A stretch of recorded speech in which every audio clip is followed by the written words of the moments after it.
Folks, welcome to a special Fireside Chat edition on KYOS, 1480 AM, the voice of the Valley, the power of local radio. We've been doing a special series with local leaders and people of the community, bringing them in, talking to them about Merced and Merced County. And today, I'm very honored to have the mayor of Merced, Mr. Stan Thurston. Mayor, thank you for coming in. Thanks for inviting me. It's good to see you again. It's good to see you too, Mayor. Even though you look like a bear. Well, Full facial hair. I've got the mountain look. I'm spending a lot of time up in Mariposa now. Let me tell you, it's needed up there. It's a little cooler than it is down here in the flatlands. But for those that don't know, Mayor Thurston sat on the Merced City Council from 1995 to 2003, and I think we thought he was done with it, but he was brought out of retirement because there was a need for leadership on the council. We went through some tough times when he was gone from 2003 to, when were you elected the first time? 2011. 2011. Thanks for the kind words. Well, I know that there were some difficulties on the council. There was they weren't really people friendly. I think we had some comment period times. We had people that felt their voices weren't heard, and I know that's one of the platforms you ran on. I think was to make the council more accessible, more transparent. Correct. It started out with increasing the speaking time from 3 to 5 minutes, not really knowing how important people believed that was. And then, of course, next was the town halls and the participation that I encouraged during budget workshops, where people could ask questions anytime and not just have 3 minutes at the end of the day. Well, I know that the mayor only serves a 2-year term, where the council members serve a 4-year term, and it seems like you just get traction and you have to run again. And I know this last race was a very contested race. I know there was a lot of differing opinions. Your opinions prevailed, and your leadership was determined to continue on. And I think your term now goes until 2016. You actually got an extra year because we amended our city charter. Correct. And we wanted to bring our elections in line with the county elections. Actually saved us some money. That, and it should vastly increase the participation rate. Because the off-year elections, it turned out we were the only elections on the ballot, which was expensive, as you say, but the turnout was extremely low. Yes. So doing it on the years that congressional elections are and in other offices, it should bump that up 10-15%. Right. Well, I was glad to see the electorate decided to go pairing the elections with the county elections in even years. So, again, we have your expertise up there on the dais until 2016. And there's been a lot going on at the city council. There seems to be some dissension. It's hard to get a unanimous vote sometimes on some of these issues. And one thing I'd like to jump right into is the Parsons Avenue corridor project. These folks, we've talked about it on other shows here on KYOS. They've wanted their day in the sun, if you will, to talk about this Parsons corridor project. I think that was a campaign issue in both of your elections. And just explain, in a nutshell, I know people probably know about it, but what was your take on it? What happened at the council meeting a couple of weeks ago? Well, just briefly, the history. It first was mentioned in 1959 in the city's general plan to create a thoroughfare, a 94-foot wide street. If you drive on Parsons from Bear Creek to Stretch, you'll notice how much wider the street is than a normal street. 65 or so, the city issued permits and allowed a developer to build houses with driveways exiting onto that street. You're not supposed to do that if you have a thoroughfare or a major traffic carrier, but they did it anyway. And there's even later houses near Bear Creek where driveways exit onto the street, the traffic carrier. So, in my opinion, that was one of the reasons that I thought the city forfeited their right to consider that one of the major north-south arterials. Mm-hmm. Secondly, it was supposed to end up with a Parsons Avenue interchange on 99. That was the original plan, but once Caltrans decided to build it at Mission, They said, of course, they're not going to build one at Parsons. That's way too close. So that was another reason why it became outdated to me. I voted for purchasing some parcels of property near Yosemite Parkway, knowing that property can always be sold or used for something else. I did object and voted no on paving what's called the Parsons Gap, which is between runs by Ada Given School. That has turned into a raceway, just like it was predicted by the residents. The people go through their neighborhoods now at 50, 60 miles an hour. Jeez. People were warned that's what would happen. Are there any traffic calming measures, as we call them, speed bumps or things? Can't put those on an arterial. Really? That's Interesting. That's the big hitch. There's a little sign out there in the bike lane with a guy holding a sign saying slow down, but that's it. That doesn't help that much. The main issue was, it was the same kind of issue with the rezoning of the mansionette property, was who's supposed to represent the people? That was my bottom line question. You had 20, 30 people in both cases that said, we don't want our neighborhood destroyed with this change. In this case, it would be a non-change, I guess. Right. I can't quite comprehend why elected officials sit there and just totally ignore the people. And, well, it's a staff recommendation, so it really is distressing to me, but that's the way they want to do it. So, well, there were 3 votes that night. I think the first option was the last to be voted on, and that was to take Parsons out of the general plan. That wasn't the first vote. That got real confusing. No. It was the first option, but the last vote, right? Yes. I don't want to get it more confusing. The first motion was by Councilmember Tomasetti was to fund a study. A transportation study. How much would that have cost us? I don't know, $25,000 maybe, or something like that. That was a 3-3 tie. And that was to study whether or not Parsons should be in the general plan or out. Should be an arterial. Remain as an arterial in the general plan. Is it outdated? Would Campus Parkway make up for most of what that would have carried? That kind of thing. I wanted to know. I guess Tony wanted to know. Is it still relevant? Right. But 3-3 meant it didn't pass. Didn't pass. Then the next vote was... The next one was just leave everything the way it is. That was a 3-3 vote. I voted against that, of course. And then I made the motion at the suggestion, I think, of Councilman Murphy. Go ahead and make your motion. So I moved to take it out of the general plan. And within 2 or 3 years, if you have to redo the EIR and, go on with it that way, that was a 4-2 vote. Right. Councilmember... I think it was Lohr, Tomasetti, Murphy, and Pedroza voted no. Right. To leave it in there. And all of a sudden, all over the place, I'm hearing that Tony voted to take it out, and he didn't vote to take it out. He voted to leave it in. Right. I think the last vote kind of gave the residents the impression that this project, for the majority of the city council, they wanted to leave it in the general plan. Yes, I consider that a battle, not the war. This issue isn't over. As I said, there's already a couple attorneys that are licking their chops. Really? If the city tries to move to do something else. When you say something else, continue with the plan or to try to approach this subject again?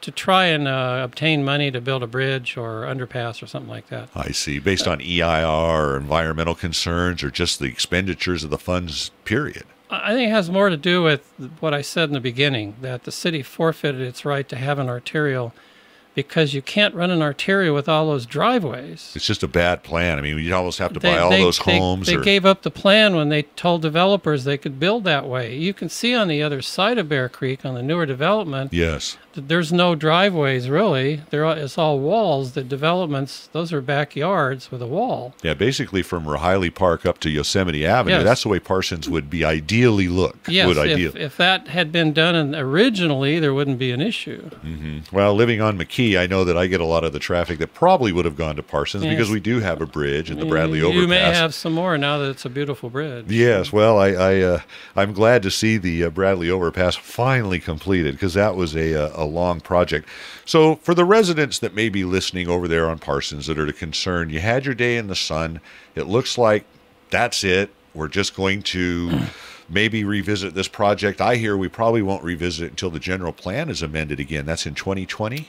No, the high-speed rail study is probably going to require some alteration or modification of the general plan in just 2 or 3 years. Okay, let's talk about that. The high-speed rail. We're talking about building a station in downtown Merced for the new HSR. Yeah. And I understand that we're coming up to expending some money that the city has to get some money from the state for planning.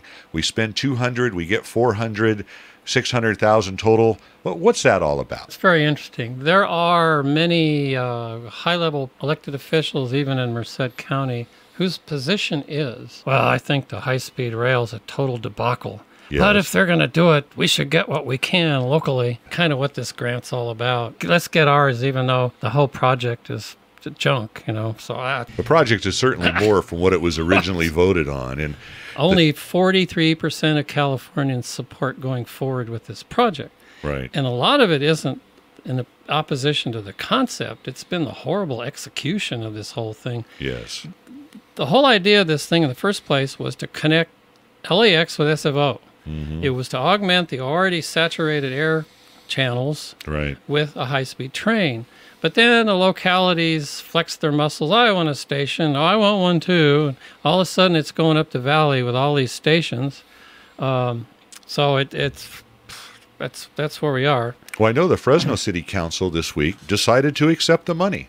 Yes, but they voted not so recently to not support it. Not support the project, which is kind of odd. Same theory. Yeah. We don't like the project, but we'll take the money. See, and that's kind of talking from both sides of your mouth, isn't it? It is. And if you don't support a project, the way I look at this is all taxpayer funds. It's cap and trade. We have carbon credits. I don't know how they're going to fund this thing fully. They don't know. They don't have enough money in cap and trade to fund a high-speed rail. Well, I know Councilman Lohr's position is, look, if it's going to come, let's get our share. I think he's in the there's a lot of people like the latter camp. But so, do you think we're going to accept that money, or it's hard to say? It's. I don't think there's any doubt that this will get passed this evening. However, yes, I do think the public should know, and this goes back to 2013. Some of the things that are in the scope of work for this planning. Now, whether, this is a little complicated, whether we're using high-speed rail money to fund our upgraded or revised zoning and building codes, or we're actually going to use this money to do that, or vice versa, part of the scope of work requires a comprehensive zoning code for the entire city. Wait a minute. The entire city limit? Yes. Well, now, let's give people just a little history before we go into our first break. The station's going to go from basically G to R or G to J. I forget. Martin Luther King, rather. Basically be sitting where they're building that new market. Yeah, I understood that. Yeah, the new shopping center over there on Martin Luther King and 16th. That's where the building itself is supposed. Now, all the other stuff, the parking lots and whatever, remains to be seen. But a description of the proposed project and the scope of work. Yes. First item, develop a comprehensive zoning code for the city. Why is the high-speed rail telling us we have to develop a new code for the whole city? I don't know. The planning department wants to do that. They love it. But I'm not sure about that. And, of course, the planning, the zoning code that they're going to try and push through is the stack and pack, we all have to live in condos to save the world zoning code. Right. Is this kind of an offshoot of what we hear as Agenda 21? Yes, it's the blueprint. It's Agenda 21. It's all save the earth, whatever, climate change, et cetera, et cetera, et cetera.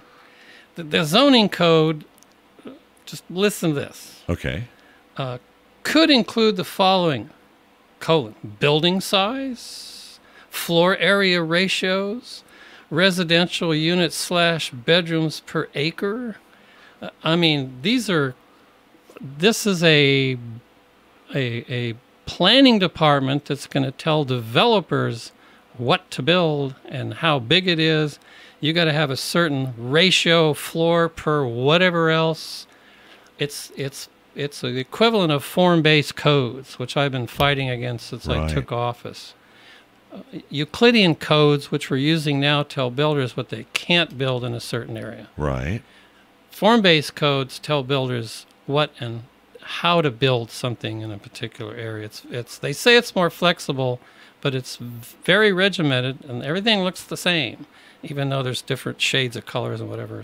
Right. It's a planner's dream. Yeah. 'Cause they get to plan everything. Well, I'm going to hold you on that thought. We have to take our first break. We'll be right back on this special fireside chat with Mayor Stan Thurston. Please stay tuned, folks. Folks, welcome back to the second segment of our special fireside chat with Mayor Stan Thurston, the mayor of Merced, in his second term, ends in 2016. We were talking before the break about the new high-speed rail station that's going to be located downtown someday, possibly, maybe, and us taking some money for planning. And Mayor Thurston was explaining about we have to come up with a whole new zoning code, even though the station encompasses a very small footprint of Merced, relatively speaking. Why would the rail authority make us relook at the entire city? That's the same people that are drafting the other stuff. I see. Well, I'd like to just highlight two more areas, then we can move on to something please. else. Part of the scope of work, the proposed station and tracks will alter the existing street grid pattern throughout a large portion of downtown. Well, I can't envision what that would be. What do you mean alter? We're kind of on a squares now, aren't we? I don't know what they're... this is going to be very interesting to see. Okay. And then next is... remember a year or so ago we had a bunch of upset people that, on Colony Lane who thought the HSR is going to bulldoze their houses? Yes. Well, they're still planning to do that. Let me show you. The station will be located at the eastern end of Merced's older downtown area. Industrial, fast food, various commercial, and veterinarian office primarily make up the station's site. To the south of the facility and outside of downtown are older residential neighborhoods. Many of these mature neighborhoods are considered environmentally justice-challenged areas. Environmentally justice-challenged areas. That's an interesting term. I didn't know we had environmental justice. Yeah, it's there. That's part of Agenda 21 too. Interesting. Typically it means historically, lower income people, possibly even certain ethnic backgrounds, live in sites that are like Superfund sites or not so environmentally nice. Sure. Because that's all they can afford. Right. I don't see how they're planning to use this on a mature neighborhood here. Right. But then even further, the HSR station would create a large disturbance to the businesses, homes, streets, and lifestyles that range from the downtown to the south of Highway 59. The comprehensive zoning code will be updated as part of the HSR station area plan. What we're going to have here, and what they would like to do, is called gentrification. Gentrification. Where is my exact Now, is this where the neighborhood is the age of the structures, or what are we talking about there? It's a system where you remove literally poor people and replace them with middle class and affluent people. I see. And this station is supposed to generate this gigantic economic engine around the station and recreate the downtown area, et cetera, et cetera. And the way to do that is to you have to put the people supposedly riding the train to Silicon Valley to live somewhere. Right. And then obviously they want them right next to the station so they're not using ground transportation. Yes. I mean, that's part of the reason for HSR is to... This has been done in other areas of the country. And sometimes oh, here, I have it right here. Here's gentrification. The process of renewal and rebuilding accompanying the influx of middle-class or affluent people into deteriorating areas that often displaces poorer residents. Here's this mature neighborhood that's environmentally justice challenged. We'll just bulldoze it and build new houses for middle class or or affluent people. What do they do with the people that are there now? They don't really address that, do they? In one case, it was outside of Philadelphia, a town outside of, actually moved to another city. Jeez. They couldn't afford to stay in the city they were living in. So in this area, maybe they'd all move to Atwater. I don't know. Well, Atwater could probably no use knock on Atwater. Atwater could probably use the tax base. Well, it sounds like this high-speed rail planning money is a lot more than just planning a station and where the parking spots are. I mean, you're talking in effect to the whole city, the businesses that are there now, and it's a very big impact. The word disruption is bothersome. Yeah, it really is. I know it's going to be some, but good grief, you're going to rip up all neighborhoods? Yeah. Well, when we talk about disruption, I don't mean to bounce around here, but one of the big issues on the ballot this November is this Measure T, the redistricting of the city. Evidently, MALDEF, the Mexican-American Legal Defense Fund, has set their sights on Merced. I understand we paid their legal bills already in anticipation of being sued and put this issue on the ballot. What's going on with that? I know there's even some confusion on the council. Some people are for it, some people are against it. Types of districts. What are we looking at? Well, back in 2013, MALDEF approached us saying they were representing 3 local plaintiffs and were ready to litigate our what's called polarized voting. Polarized voting. Now, all they have to prove under the California Voting Rights Act is to show there was no Latino on the council. That's in the court under the California law, not the federal law. We complied with the federal law. Under the California law, we would probably be found guilty, if you will, of polarized voting. They've been kind of marching up and down the valley, so we're not the last, we're not the first to go through this. Looking at recent court cases, including Modesto and Visalia, and particularly Lancaster, or was it Palm Springs, Palm Valley, one of the cities down there. Modesto spent $3 million. Kind of fiddling around with this and ended up where they should have been in the first place, I guess. So between our council and those kind of issues, we decided the best thing for the voters of Merced would be to put on the charter, to amend the charter by the voters to create 6 districts, districting instead of at large. And is that the question on the ballot, whether or not to have districts or to create the 6 districts? It's to create 6 districts. Okay, so that is the issue. Council seats. Now, what happens if the voters say, no, we don't want to create 6 districts? Then I would think MALDEF will file a suit in the courts and force us. We'll be spending money. And we'll have a judge probably order what we're going to do anyway. And the council can't just now say, hey, we agree that we should have 6 districts. It's something, because it's our charter, that's why it has to go to the voters. Correct.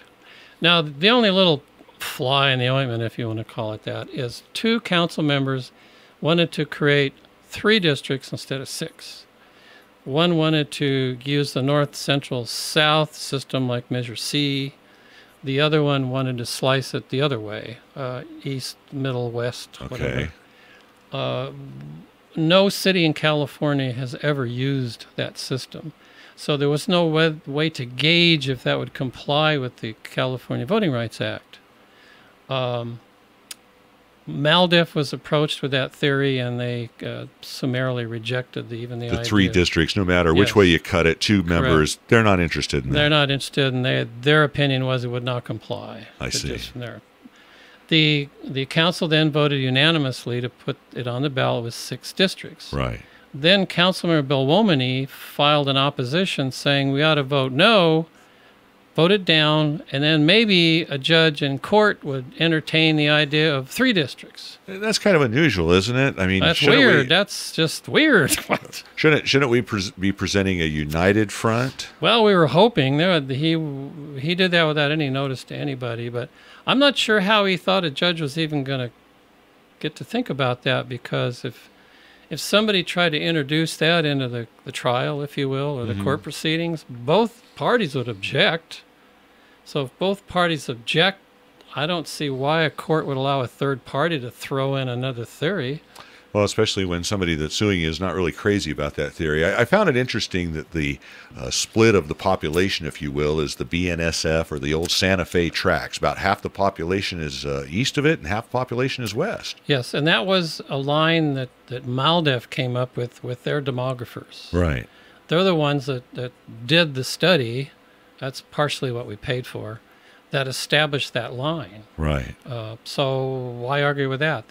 That's in the settlement agreement we made with them. And do I understand that the League of Women Voters is now further clarifying those districts, the 6 individual districts, or what's their participation? If it passes. If it passes. Then the League of California Cities has accepted the job of doing the public outreach and putting together a committee or however they want to do it to, along with the demographer or the expert that the city hires, to develop where the 6 districts would be. I see, the actual dividing lines, if you will. Now, Berkeley just went through this as one of the many cities in California. Right. And they passed a Measure R back in November of 2012 about how to do the districts. Right. So it says, require that districts be as equal in population as feasible, taking into consideration topography, geography, cohesiveness, continuity, integrity, compactness of territory, and communities of interest, and have easily understood boundaries such as major traffic arteries and geographic boundaries. So it's at first the information I was getting said we're going to do it by population, but we're going to do it by topography and geography. I said, wait, that's conflicting. Right. Either you do it by population or otherwise. So this cleared this up for me through the Berkeley language, that these items are taken into consideration. And does that also include demographics or the people that live in those areas? Not supposed to, no. Then you're into gerrymandering. See, that's the thing I was wondering, because isn't MALDEF's concern is we don't have Hispanic representation, but don't you have to gerrymander districts to get that? You would have to. And their original request was to create a district that guaranteed a Latino winner. Isn't that the way? I don't think that's the way democracy is supposed to work, is it? No, the city said no, and they didn't fight that issue too much. Yeah, that's overreaching, I think, on MALDEF's part. I don't think that would be constitutionally, it wouldn't pass muster there. Doesn't sound like it. No. But anyway, they asked, we said no, so there was no big fight about it. The by population, if you do it some other way, you would be constantly fiddling with the district. Yeah. This way, it's going to be looked at every 10 years when they redo the census. And the mayor will be elected at large from all 6 districts, correct? That'll remain the same. That'll remain the same. Well, that's an interesting. I know the city is doing some outreach with some educational materials. There was a little concern about the timeliness of it, getting it out before the absentees. Is that going to happen where folks will be able to? We'll find out tonight. We'll find out tonight. We're going to hopefully include that, any information in a utility bill. I know we had talked off the air about how this information is disseminated, whether it's TV or whatever. And you mentioned something. It has to be disseminated the way we normally disseminate. However, we can do a direct mail to all registered voters. That's not out of the realm of what we. If we went on TV or radio, that would be out of our normal. I see what. Yeah, no, yeah. Same, shameless on my part to think that we'd get an ad here. Well, then you're into doing something other than education. You're doing promotion or advocacy, or you can't do that. So. Well, I know there's a lot of races in this coming election, but I think Measure T for the folks of the city of Merced, I hope the turnout is such, because it is a pretty important issue. Like you say, if they vote it down, if they don't really understand it, we're going to have to face this issue. It's not a matter of it's just going to cost more money. It's just going to cost more money. And that's something, Mayor, that we don't have. I know one of the things you've talked about is having a commission, or maybe I'm using the wrong term, a group of individuals to look at ways that we can save money in the city. I found it very interesting that CalPERS upheld Stockton's Franklin Templeton Investments right to collect their money, to possibly change what their contribution to CalPERS is. It's not the sacred cow we all think it is. Not totally. Not totally, but we're going to have to face some of these tough issues here in Merced with privatization. Under your leadership, I think we privatized our parks, parks and rec, the maintenance of that happened before I became. Did it happen? But we're still continuing that. We're still, yes. And there's other areas we may have to look at. Is that correct? We should. We should look at everything. How is that commission coming? Except public safety. It hasn't started yet. Staff says they've been too busy, but I'm not turning down the heat on getting that started. So. Well, I know staff has limited time. It seems like you have to, when you do your priority setting sessions, I think that is one of our priorities, is it not this year? Yes, and we finished the Bellevue Corridor. Unfortunately, the revised building code committee stopped working before we got to the really important part, and that's the codes for new construction. Right. Mr. Bramble knows I'm extremely unhappy about that, so we're not going to have that brought to the council with the little line on the bottom that says was not reviewed by the committee. That's right. The public input outreach that got skipped so far. Yeah, you were mentioning, so I think people kind of didn't really pay attention to that Bellevue Corridor plan, but there was a lot that was going on with that. Yes, and just the downstroke is that committee met for over a year, right. Once a month for 3 hours. I wasn't on the committee, but I went to every meeting. It's all the meetings started out with, let's talk about the urban village. Right. By the end of each meeting, is we don't want the urban village. So in the end, there's no urban village out there. And wasn't that the whole point of Bellevue? Yes. In fact, the reference to the figure in the general plan that shows the picture of an urban village has been stricken from the Bellevue Corridor report. That's how much they didn't want. They wanted a more flexible. They didn't want 5 or 6 little cities, if you will, built along Bellevue with maybe some research buildings in between.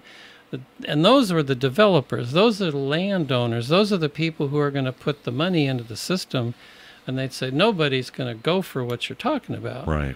So that turned out to be a very different thing, which should send a message to planning that this comprehensive zoning code business here, they say it's done at the vision of the will of the people. I say at this point, baloney.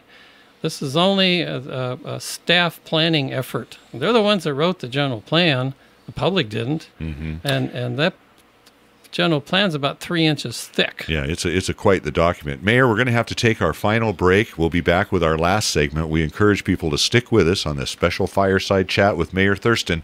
It gets awful warm in here. He's not afraid to mince words, folks. Stay with us. Folks, welcome back to the third and final segment of our fireside chat with Mayor Stan Thurston. I'll tell you, every time Mayor Thurston is in these studios, the time just flies. And he has such great insight. He's been around the city since 1995 on the city council. He's seen the boom. He's seen the bust. He has common sense. He's a business owner out there at Castle Aviation and Development Center, runs Gemini Flight Support along with Jim Price. We've been talking about some of the issues facing the city, Parsons, Measure T, the high-speed rail. Let's talk about some of the accomplishments you've done while you've been there. The Youth Council. I know that was a big deal to you. It's going forward. They're recruiting the new members. We had 2 that are leaving, at least 2 leaving for college. They've got the criteria set up.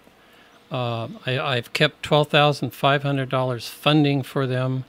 Now, let me ask you, was it supposed to be 25? It was supposed to be 25. Half of it disappeared, and I can't find out where it went.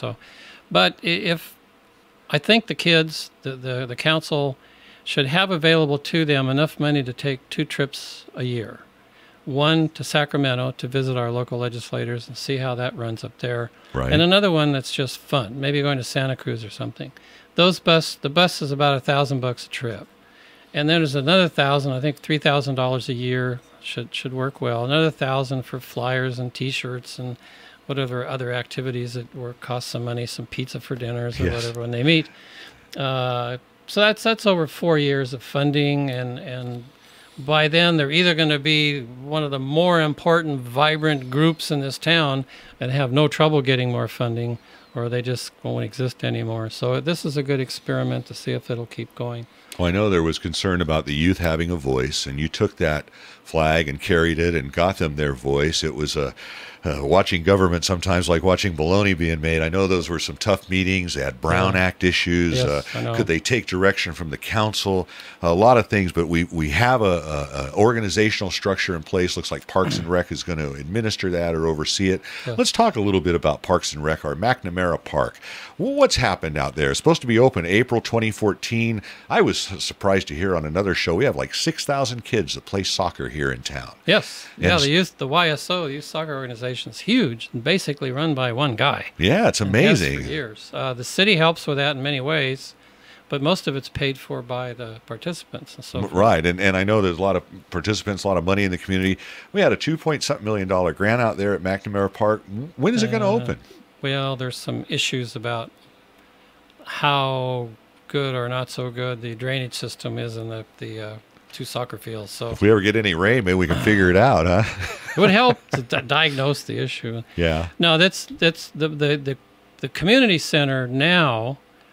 Well, the deal is that if a group will run the McNamara Center, the city will clean it up. It suffered some water damage, and will pay the utilities for the group. Right. We have one group, kind of a combination of several people, but that looks good. That they'll be able to run a safe place, a drop-in center is one of the other phrases for it. Right. To have a building for kids can go to after school that's safe, clean.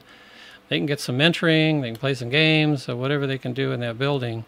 Right. And that's in a vital area that needs that. So to Really me, is. this is a huge deal for kids. But we're trying to hit singles. Right. We can't hit these big home runs of $1 million or whatever, but the Mojo's a single. Simple Equation, I Can Youth with Kelly Turner's a single. McNamara Center could be a double.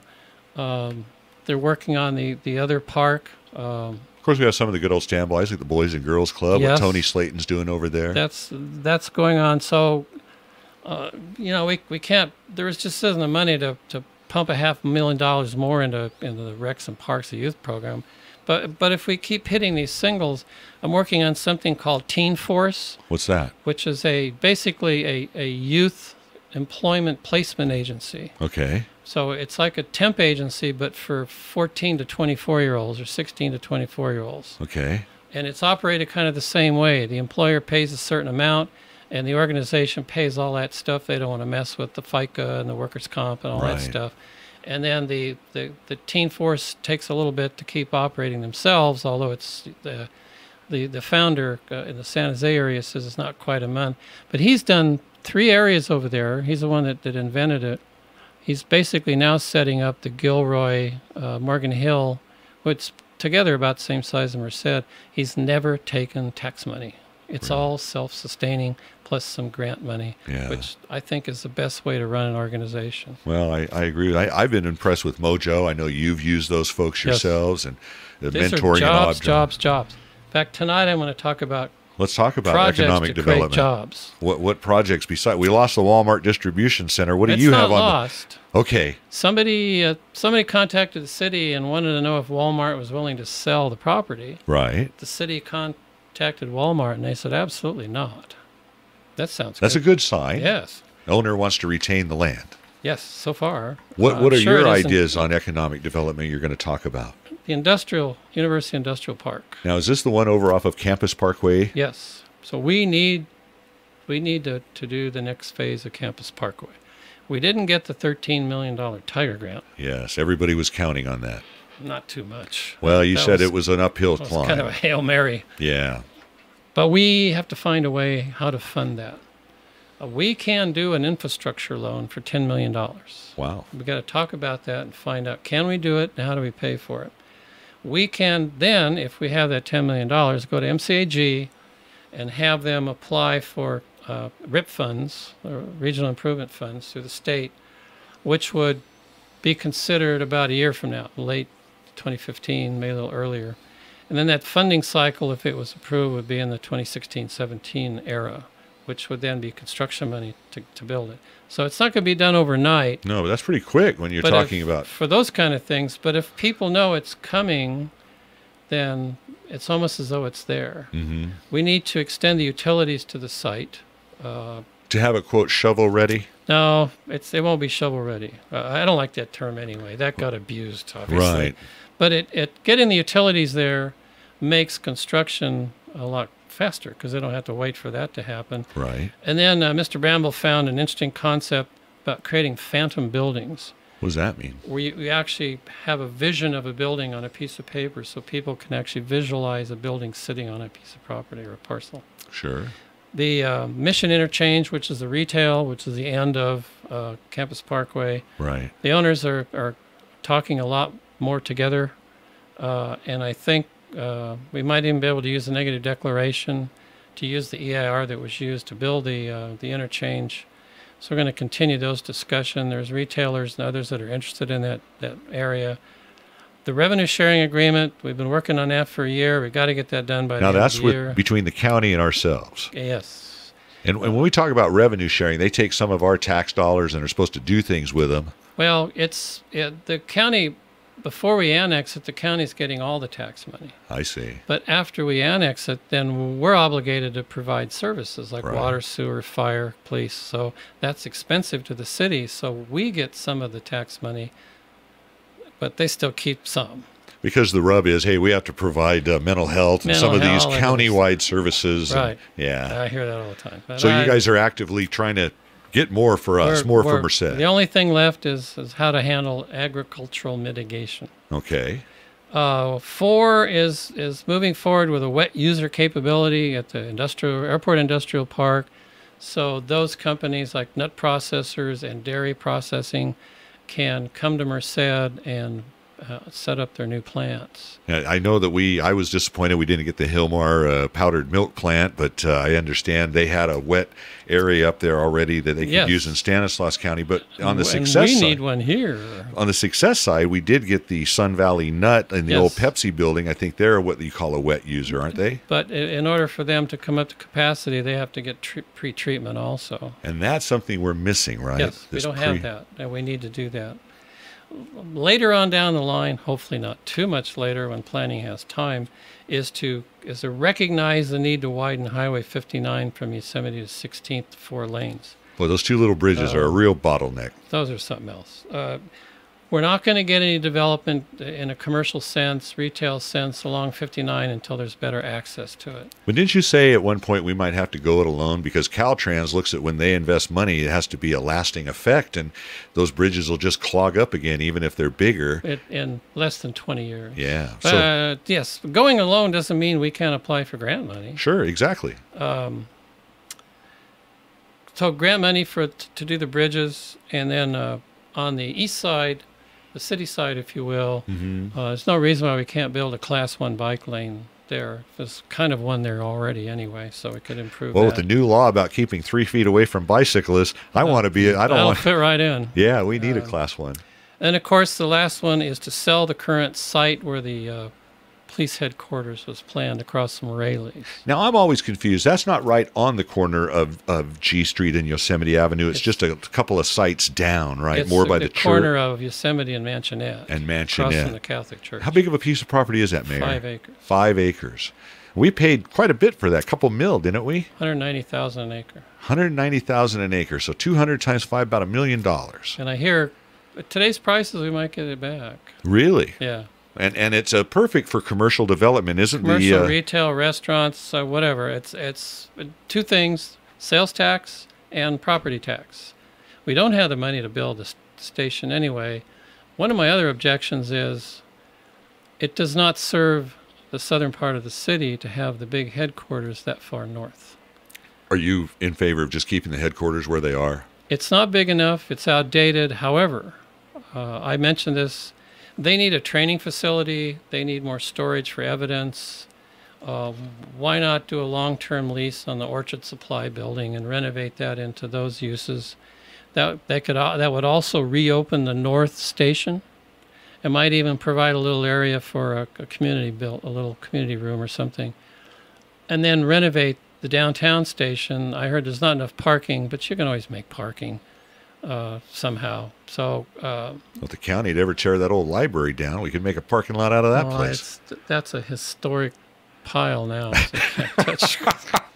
Well, you use the right term, pile. You know, Mayor, this time goes quick. We've got 3 minutes left. I want to turn the mic over to you. You've brought up this economic development. What else do you want to talk about?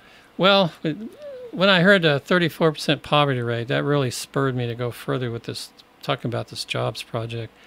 I know there's a gentleman that wrote an article in the County Times that doesn't think jobs cure poverty, but ex-candidate for congressional district, Mel Levy, I believe, wrote that article. He talked about a failing community. Pretty harsh words. One thing I really took issue with, there's a lot of other ones, is that unless you have a lot of money, you don't have a good quality of life. Boy, I couldn't disagree more. That's not necessarily true. I grew up in Reedley and Stockton. But there were a lot of families that didn't have a lot of money who, because of their family unit, had a gigantic quality of life. You couldn't wish to have a better family and quality of life. Yes, it's important to have safety, police. We've hired 4 new police officers. Money only goes so far. It's easy to say hire more cops, but then when you ask how are we going to pay for them, they come up short. Yep. This article identified a lot of the problems we already know. A little short on solutions, though. So I'm trying to provide some solutions to create economic growth. Jobs creates economic growth. Economic growth depletes poverty. When people have jobs, their whole way of thinking changes. They don't feel poor anymore. Right. Even if they don't have a little more money, they don't feel poor because they're working.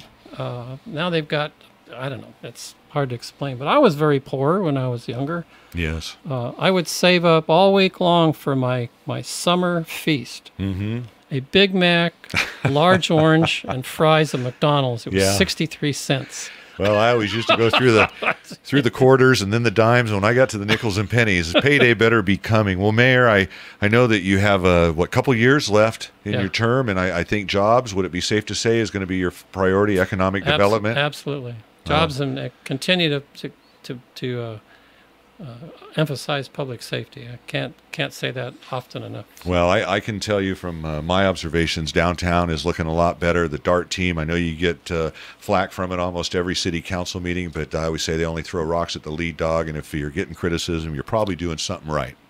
I couldn't agree more. Well, I appreciate you coming in today, Mayor, on this special fireside chat here on KYOS.